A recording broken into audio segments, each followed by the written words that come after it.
হরে কৃষ্ণ, সবাইকে কৃষ্ণ প্রীতির শুভেচ্ছা ও সুস্বাগতম।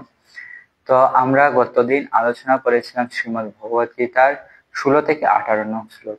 তো আজকে আমরা শ্রীমদ্ ভগবত গীতার প্রথম অধ্যায় 19 নং শ্লোক আলোচনা করব। তো সবার কাছে বিনতি, সবাই আমাদের আগের মতোই সহযোগিতা করবেন। ওম অজ্ঞানতে মিরান্ধস্য জ্ঞানাঞ্জন শলাকয়া চক্ষুরুন্মীলিतं येन तस्मै श्रीगुरुवे नमः। श्रीचैतन्यमनोभीष्टं स्थापितं येन भूतले स्वयं रूप कदा मह्यं ददाति स्वपदान्तिकं। वन्देऽहं श्रीगुरु श्रीयुतपदकमलं श्रीगुरून् वैष्णवांश्च श्रीरूपं साग्रजातं सहगण रघुनाथान्वितं तं सजीवम् साद्वैतं सावधूतं परिजनसहितं कृष्ण चैतन्य देवं श्रीराधा कृष्णपादां सहगण ललिता श्रीविशाखान्वितांश्च नमोऽयं विष्णुपादाय कृष्णप्रेष्ठाय भूतले श्रीमते भक्तिवेदान्त स्वामिनीति नामिने। नमस्ते सरस्वती देवे गौरवाणी प्रचारिणे निर्विशेष शून्यवादी पाश्चात्य देशतारिणे। नमो महावदन्नाय कृष्ण प्रेम प्रदायते कृष्णाय कृष्ण चैतन्य नाम्ने गौरतिसे नमः। नीलाचल निवासाय नित्याय परमात्मने बलभद्र सुभद्राभं जगन्नाथाय ते नमः।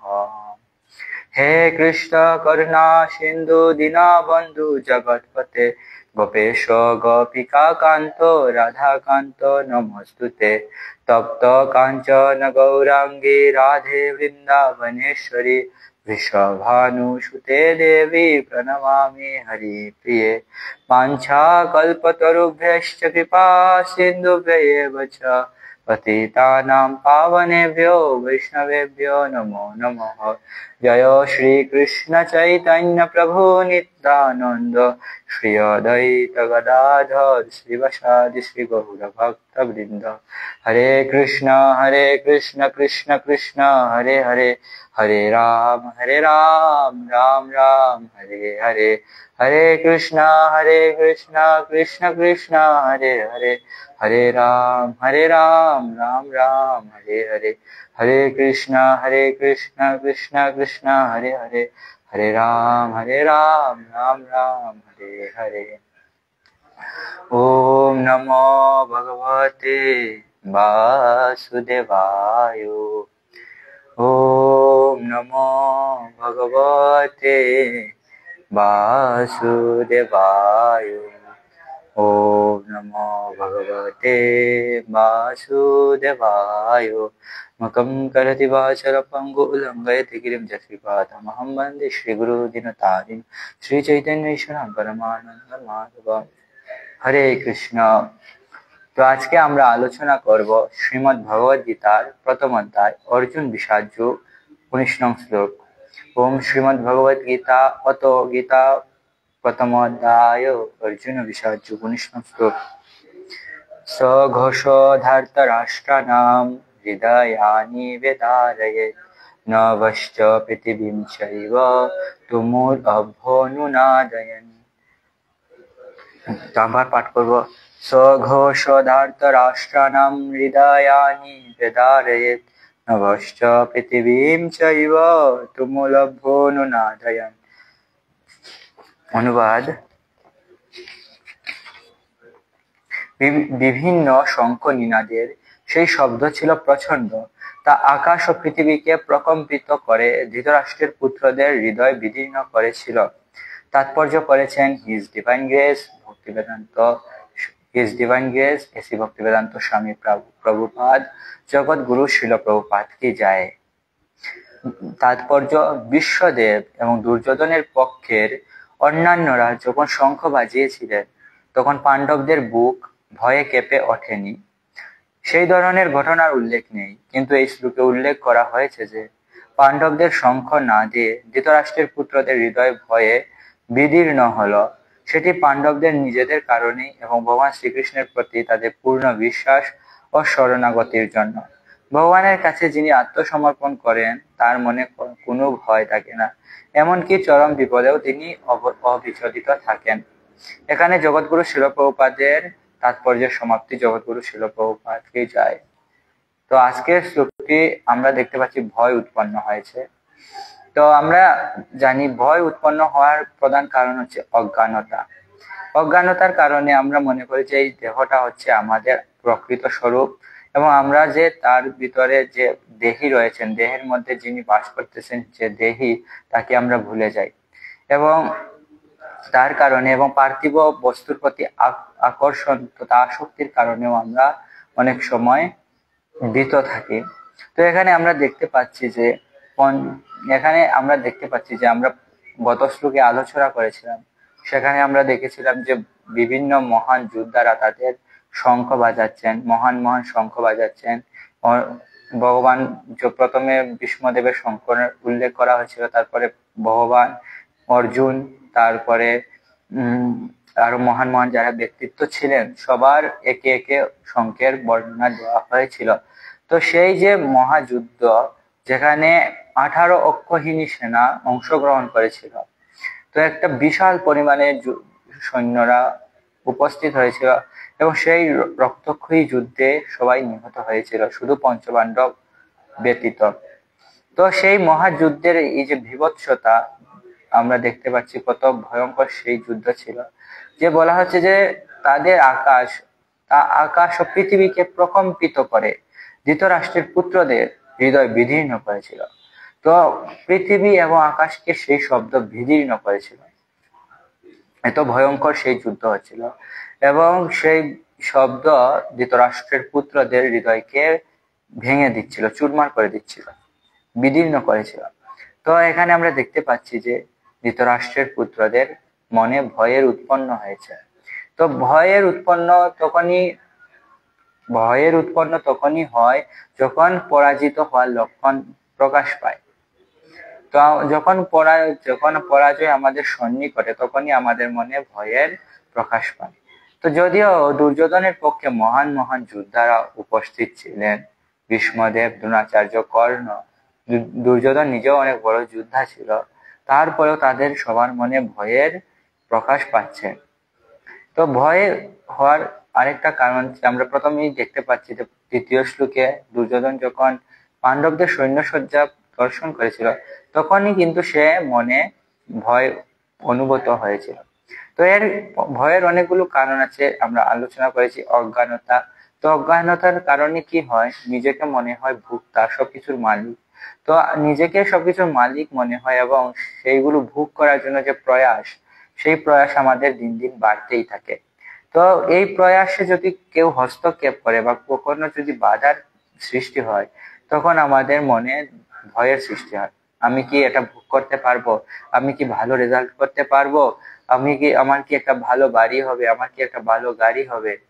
তো এইরকম চিন্তা থেকে মানুষ সর্বদাই দুঃখিত থাকে, সর্বদাই সে ভয়ে থাকে। তো আমরা দেখতে পাই জড়জগতের মানুষ সর্বদা তারা ভয়ের মধ্যে আছে। আপনারা দেখতে পারবেন আমেরিকা হচ্ছে সারা বিশ্বের মধ্যে নেতৃস্থানীয় দেশ, কিন্তু তারা সব সময় যুদ্ধাস্ত্র নিয়ে বসে আছে।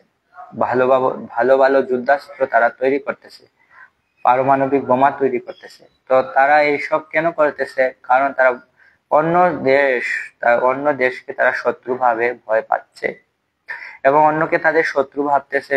তারা ভাবতেছে রাশিয়া আমাদের উপর এটা করে দেবে, অন্য দেশ আমাদের উপর আক্রমণ করবে, এই জন্য আত্মরক্ষার জন্য তারা এই যুদ্ধাস্ত্র তৈরি করতেছে। তো আসলে তারা জানে না, আসলে এই জড়জগতের মানুষ ভুলে গেছে তাদের আসল পরিচয় কি।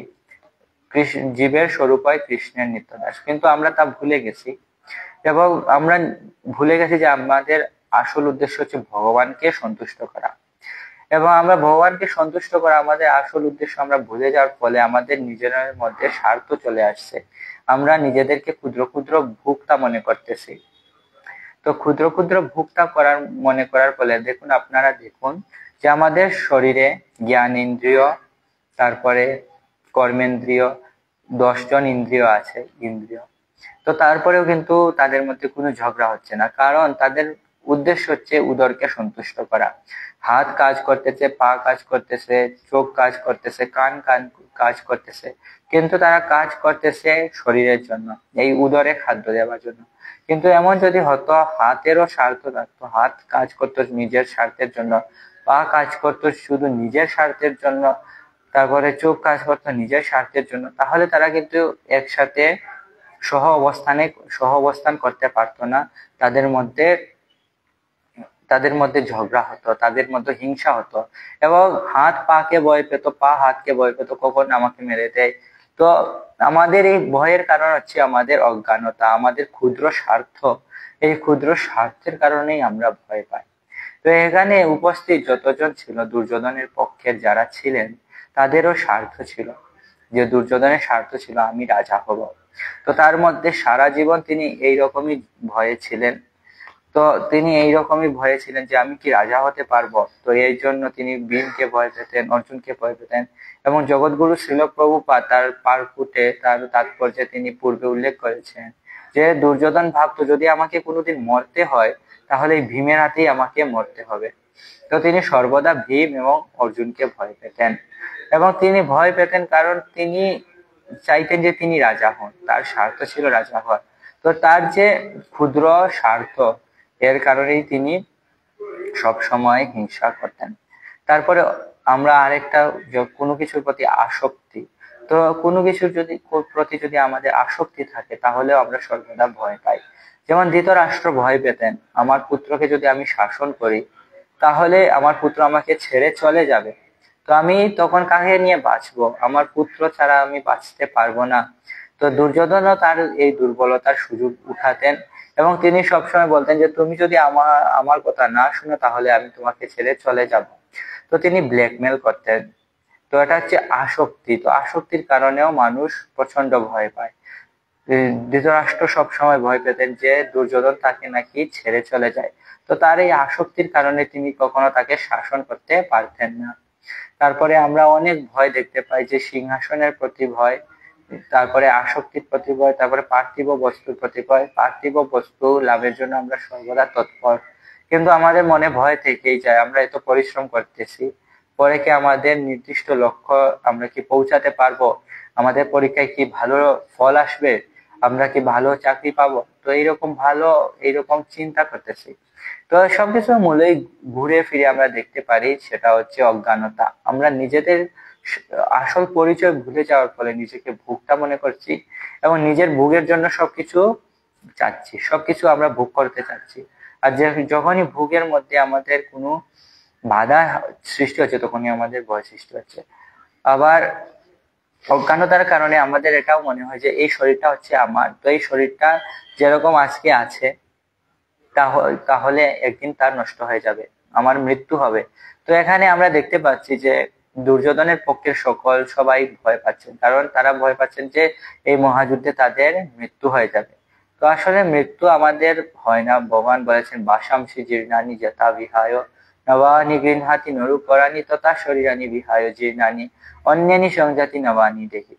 তো মানুষ যেরকম পুরাতন বস্ত্র পরিত্যাগ করে নতুন বস্ত্র পরিধান করে, আত্মাও ঠিক তেমনি পুরাতন দেহ ত্যাগ করে নতুন দেহ ধারণ করে। তো এই মৃত্যু হচ্ছে শুধু দেহের পরিবর্তন, কিন্তু যারা অজ্ঞান তারা মনে করে এই দেহটাই হচ্ছে আমি, এবং আমি মরে যাব। তো আমি যদি মরে যাই তাহলে কি হবে। তো মানুষ মৃত্যুকে প্রচন্ড ভয় পায় এবং ভাবে যে এটাই শেষ। তো কিন্তু আমাদের বুঝতে হবে যে এরপরে আমাদের আবারও জন্ম হবে। জাতস্য হি ধ্রুব মৃত্যু ধ্রুবর জন্ম মৃতস্য চ। তো যার জন্ম হয়েছে তার মৃত্যু অবশ্যই হবে, ভগবান বলেছেন, এবং যার মৃত্যু হয়েছে তার অবশ্যই জন্ম হবে।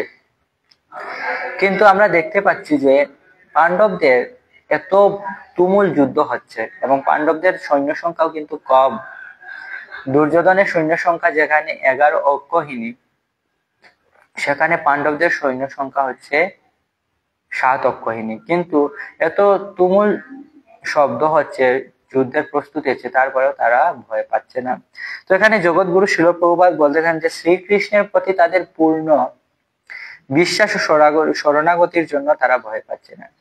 তো ভগবানও একটা শ্লোক আছে ভাগবতমের, আমরা প্রথম অধ্যায়ের 14 নং শ্লোক, আপন্ন সংস্কৃতিম ঘরাম জন্নাম বিবশ গৃণন তত সদ্মে বিবচ্যেত যদ্বিভেতি স্বয়ং ভয়ম। তো ভগবানের নাম যদি কেউ বিবশ হয়ে উচ্চারণ করে তাহলে স্বয়ং ভয় তিনি সকল ভয় থেকে উদ্ধার পেতে পারেন। তো আমরা দেখতে পাই যে আমরা যদি ভয় থেকে বাঁচতে চাই এবং ভয়ের থেকে নিস্তার পেতে চাই, আমরা শান্তিতে চাই, কারণ এই ভয়ের কারণেই মানুষ শান্তি পায় না। তো আমরা সাইকোলজিতে পড়বেন, তো সাইকোলজি যাদের সাবজেক্ট আছে দেখবেন যে সেখানে মোটিভেশন, অনুপ্রেরণা, তো মোটিভেশনের একটা গুরুত্বপূর্ণ যে সাইকোলজিক্যাল মোটিভেশনের একটা গুরুত্বপূর্ণ জিনিস হচ্ছে এই যে ভয়। তো ভয়ের কারণে মানুষ অনেক কাজ করে, অনেক যখন পরীক্ষার সময় আসে তখন ভয় কাজ করে, তখন মানুষ রাত জেগে পড়াশোনা করে। তো মানুষ আসলে শান্তি পায় না, ঘুমাতে গেলেও ঘুম আসে না, মনে হয় আরেকটু পরে নি। চাকরির পরীক্ষা দিতে গেলেও মনে হয় আরেকটু পরে নেই, আমার চাকরি হবে না। তো এই যে ভয়টা মানুষকে মোটিভ করে, কোনো কাজ করার জন্য মোটিভ করে, অনুপ্রেরণা দেয়। কারো কাছে টাকা পয়সা নেই, ভয় আমাকে কাজ করতে যে আমি আমি অনেক গরিব, আমি যদি এখন চুরি না করি, তো অনেক সময় চুরের পিছনে ভয় কাজ করে, চুর ভয়ের পেয়ে অনেক সময় চুরি করে। দুর্যোধনও অনেক অন্যায় কাজ করেছিল কিন্তু তার পিছনে কাজ করেছে ভয়। তো আবার ভয় অনেক কারণে হয়ে থাকে। তো এই ভয় থেকে উদ্ধার পাওয়ার একমাত্র উপায় হচ্ছে ভগবানের নাম নিয়ে স্মরণ নেওয়া। হরি হরি বলবাই আর সব মিছে, পলাইতে পথ নাই জম আছে পিছে। তো আমরা জম আমাদের সবার পিছনে আছে, ধনী দরিদ্র, গরিব বৃদ্ধ, শক্তিশালী দুর্বল, সবার কিন্তু মৃত্যু হবে। তো আমরা যদি পরম পুরুষোত্তম ভগবান শ্রীকৃষ্ণের নামের আশ্রয় নিই তাহলে একমাত্র এই ভয় থেকে মুক্তি পেতে পারি। আমরা দেখতে পাই যখন দুঃশাসন দ্রৌপদীকে নির্যাতন করতেছিল, তো প্রথমে তো দ্রৌপদী উনি উনার বস্ত্র আটকানোর জন্য অনেক প্রচেষ্টা করেছিলেন, কিন্তু তিনি তখন দুই হাত ছেড়ে দিলেন এবং গোবিন্দ দামোদর মাধব এটি আমাকে রক্ষা করেন। তো তিনি ভগবানের পূর্ণ শরণাগত হলেন এবং তিনি ভয় থেকে নির্ভয় হয়ে গেলেন। তো আমরা যদি আমরা ভয় থেকে বাঁচতে চাই তাহলে একমাত্র ভগবানের শরণাগত হতে হবে এবং ভয় থেকে বাঁচতে চাই এবং সকল ভয় কিন্তু ভগবানই দূর করে দেবেন। যেমন আমরা দেখতে পাই হরিদাস ঠাকুরকে 22 বাজারে বেত্রাঘাত করা হয়েছিল।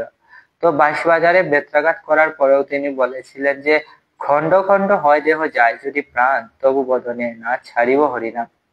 তো বদনে আমি হরিনাম ছাড়বো না, আমার দেহ আপনি খন্ড খন্ড করে দেন, আমার প্রাণও যদি চলে যায় তারপরেও আমি হরিনাম ছাড়বো না। তো এর কারণ কি, তার নামের প্রতি বিশ্বাস ছিল, ভগবানের প্রতি বিশ্বাস ছিল, তিনি জানতেন যে ভগবান আমাকে অবশ্যই রক্ষা করবেন। তো পাণ্ডবরাও এখানে সম্পূর্ণরূপে ভগবানের উপর শরণাগত। রাখিবে মারিবে তুহা পদে, তুমি রাখলে তুমি বাঁচাতে পারো, তুমি মারতে পারো, আমাদের কোনো ইচ্ছা নেই। তো পঞ্চ পাণ্ডবরা সর্বক্ষণ ভগবানেরই শরণাগত ছিল, তো এই জন্যই তারা সকল ভয় থেকে মুক্তি হয়েছে। তো আমরাও যদি ভয় থেকে মুক্ত হতে চাই তাহলে, আর ভয়ের কারণ হচ্ছে আমরা আলোচনা করেছিলাম অজ্ঞানতা, আসক্তি, এগুলো হচ্ছে ভয়ের কারণ, এবং ভগবান নিজেকে ভোক্তা মনে করা। তো আমরা যদি বাঁচতে চাই ভয়ের থেকে তাহলে অবশ্যই আমাদের ভগবানের শরণ নিতে হবে। হরি হরি বলো ভাই আর সব মিছে, পলাইতে পথ নাই জমাছে বাজে। আবার বৃহন্নারদীয় পুরাণেও বলা হয়েছে যে হরের নাম হরের নাম হরের নাম হইব কেবলম কলু নাস্তিব্য নাস্তিব্য নাস্তিব্য গতিরণ্য। তো এই যে কলিযুগে হরিনাম ছাড়ার কোনো গতি নেই, এবং যে হরিনাম করবে না সে সর্বদাই ভয়ের মধ্যে থাকবে, এই আমাকে এসে মেরে ফেলবে, আমার এটা নিয়ে চলে যাচ্ছে, এই হয়ে যাচ্ছে, সেই হয়ে যাচ্ছে। তো ভগবান আর ভক্তদের কিন্তু কোনো ভয় থাকে না। যেমন জগৎগুরু শিল প্রভুপাদ, তিনি যদিও 70 বছর বয়সে আমেরিকাতে গিয়েছিলেন একলা, ওনার কাছে মাত্র 40টা টাকা ছিল, 40টা টাকা ভারতীয় টাকা। আর তখনকার দিনে 16 ভারতীয় টাকায় $1 হতো, তার মানে $3.5 মতো ছিল প্রভুপাদের কাছে। তারপরেও $2.5, সরি 3.5 বলে ফেলেছি। তো তারপরেও তার মধ্যে ভয় ছিল না, কারণ তিনি ভগবানের প্রতি সম্পূর্ণ রূপে শরণাগত ছিলেন। আমরা কিছুদিন পূর্বে ছিল ভক্তি সিদ্ধান্ত সরস্বতী ঠাকুরের জন্ম উৎসব পালন করলাম, বেশ আবির্ভাব তিথি পালন করলাম। তো তিনি ছিলেন সিংহগুরু, তিনি যত অন্যায় আছে সকল কিছুর বিরুদ্ধে তিনি হুঁশিয়ারি তুলতেন। তো তিনি কাউকে ভয় পেতেন না, কারণ তিনি সম্পূর্ণরূপে ভগবান শ্রীকৃষ্ণের শরণাগত ছিলেন। এবং আমাদেরও ভৌতিক জগৎ এবং পারমার্থিক জগৎ সবকিছুতে যদি আমাদের কি করতে হয়, ভৌতিক জগৎ ও পারমার্থিক জগৎ সবখানে যদি আমাদের সফল হতে হয়, তাহলে যা করতে হবে ভয় থেকে মুক্ত হতে হবে। এবং ভয় থেকে মুক্ত হব তখনই যখন আমরা ভগবানের শ্রীচরণার বৃন্দে আমার সমর্পণ করব। তো বলা হয়েছে যে বজহুরে মন শ্রীনন্দের নন্দন অভয় চরণার বিন্দরে। তো ভগবানের যে চরণ তা হচ্ছে অভয়। তো ভগবানের চরণে যদি কেউ আশ্রয় নেয় তাহলে সে একমাত্র অভয় লাভ করতে পারে। অভয় মানে যার ভয় নেই। আমরা দেখতে পাই ধ্রুব মহারাজ মাত্র 6 বছরের বালক, তিনি মধুবনে গিয়ে ভগবানের আরাধনা করতেছেন এবং দেবতারা তখন তাকে ভয় দেখানোর জন্য বিভিন্ন পশু পাখি অসুরের রূপ ধারণ করে। কেউ এসে বলতেছে যে তোমার মা মরে গেছে, তুমি চলে যাও, তোমার সাধনা তোমার ধ্যান করতে হবে না। আবার কোনো দেবতারা এসে তাকে ভয় দেখাচ্ছেন যে আমরা তোমাকে খেয়ে নেব, তুমি চলে যাও। তো তিনি ওম নমো ভগবতে বাসুদেবায়, ওম নমো ভগবতে বাসুদেবায়, ওম নমো ভগবতে বাসুদেবায়, এই যে দিব্য নাম তিনি সর্বদা জপ করতেছিলেন, এই জন্য তিনি ভয় থেকে মুক্ত ছিলেন। তো আমরাও যদি ভগবানের ধামে ফিরে যেতে চাই এবং জড়জগতে ও পারমার্থিক জগতে সুখী হতে চাই, তবে অবশ্যই ভজ হুরে মন শ্রীনন্দের নন্দন অভয় চরণার বিন্দরে। তো ভগবানের যে চরণ তা হচ্ছে অভয় চরণ। এবং জগৎগুরু শিল প্রভুপাদ এখানে বলতেছে যে শুধু তাদের পূর্ণ শরণাগতির ফলেই পাণ্ডবরা এই মহাযুদ্ধেও তারা ভয় পাননি। তো সবার শ্রীচরণে আমার নিবেদন, সবাই জপ করুন এবং সুখী হন, ভগবানের দিব্য নাম কীর্তন করুন আর সুখী হন। হরে কৃষ্ণ কৃষ্ণ কৃষ্ণ হরে হরে, হরে রাম রাম রাম হরে হরে, হরি বল।